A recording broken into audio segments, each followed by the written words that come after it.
श्री स्वामी समर्थ. स्वामींची एक सुंदरशी बोधकथा.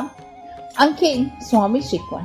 स्वामी काय म्हणतात ते, फळ नसेल दिसत तरी श्रद्धा जपू नकोस, कारण की काही झाड मूळ खोल रुजवायला वेळ घेतात, पण एकदा उमलली की आयुष्यभर सावली देतात. श्री स्वामी समर्थ एका गावात दत्तात्रय नामक एक वृद्ध भक्त राहत होता. त्याने आयुष्यभर स्वामी समर्थांची उपासना केली.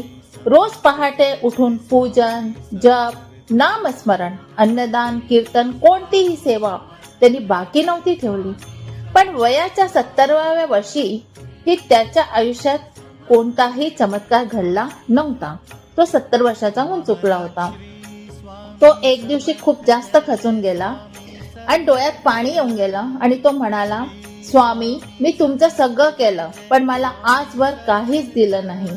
मी आता थकलोय, आता मी काही नाही करू शकत. त्याच रात्री त्याला स्वप्नात एक सुंदर बगीचा दिसला. त्या बगीच्यामध्ये स्वामी समर्थ बसलेले होते. तो नुसता त्यांना पाहत होता आणि विचार करायला लागला की हे काय आहे.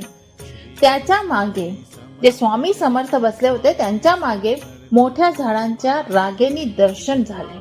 खूप मोठे मोठे झाडं लागलेले होते. त्या वृद्धांनी विचारले, स्वामी, ही बाग कोणाची?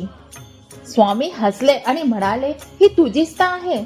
तूच प्रत्येक उपासनेने, प्रत्येक मंत्राने, प्रत्येक सेवेने इथे एक बीज लावला आणि आज बघ ही बाग बहरू लागली आहे. तो म्हणाला, मग मला हे का दिसलं नाही स्वामी? स्वामींचे उत्तर स्पष्ट होते. त्यांनी सांगितलं, फळ तत्काल दिसत नाही. तुझ्या कर्माचे फळ, तुझ्या श्रद्धेचे झाड आतून बळकट होत गेले आणि आता ते बाहेर उमलणार आहे. पण एक लक्षात ठेव, तू उपासना फळासाठी केलीस तर ती व्यवहार ठरेल, पण जर ती उपासना तू स्वामींसाठी केली तर तीच खरी भक्ती ठरेल. दुसऱ्या दिवशी तो वृद्ध जागा झाला. त्याचे मन पूर्णपणे शांत होऊन गेले होते.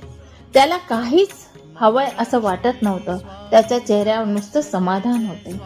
त्या दिवशीपासून त्याला सगळं काही मिळालं नाही या तक्रार ऐवजी स्वामी आहेत म्हणजे सगळं मिळणार ही भावना त्यांनी स्वीकारली आणि त्या क्षणी त्याच्या आयुष्यात आनंदाचे झाड फुलले. म्हणजे स्वामी आपल्याला हे सांगत आहे की तुम्ही जीवनामध्ये काय करा, तुम्ही श्रद्धा ठेवा, विश्वास ठेवा आणि आपलं जे जप आहे, तप आहे ते नियमाने पूर्ण करा. जय श्री स्वामी समर्थ.